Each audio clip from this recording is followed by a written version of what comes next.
اور بارش مسلسل جاری ہے. اس وقت راولپنڈی کی صورتحال کیا ہے بات کریں گے. اسرار خان ہمیں جوائن کر رہے ہیں. اسرار بتائے گا یہاں پر کیا صورتحال دیکھ رہے ہیں, کیا پریڈکشنز کی جا رہی ہیں؟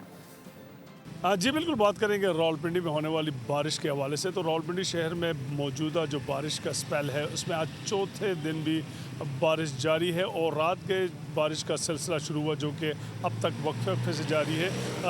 مجموعی طور پر راولپنڈی شہر میں اگر ہم بات کریں تو اب تک 20 ملی میٹر بارش ہو چکی ہے. اس طریقے سے سب سے زیادہ جو بارش ریکارڈ کی گئی ہے نیو کٹاریا کا مقام ہے جہاں 45 ملی میٹر بارش ریکارڈ کی جا چکی ہے. آج چونکہ بارش انتہائی کم ہوئی ہے جس کے باعث اب تک راولپنڈی شہر کے تقریباً وہ علاقے جہاں پر روزانہ کی بنیاد پر پانی جمع ہوتا ہے جیسے کہ جان کالونی ہو گیا یا فوجی کالونی, پیر ودائی کا علاقہ ہے, رحیم آباد, صفدر آباد, ڈوک کھبا, ڈوک الہی بخش, یہ وہ علاقے ہیں جہاں پر پانی بارش میں جمع ہو رہا تھا. لیکن اس وقت چونکہ بارش انتہائی کم ہوئی ہے اس کی وجہ سے سبسکرائب کریں اور بیل دبائیں تاکہ کوئی خبر رہ نہ جائے.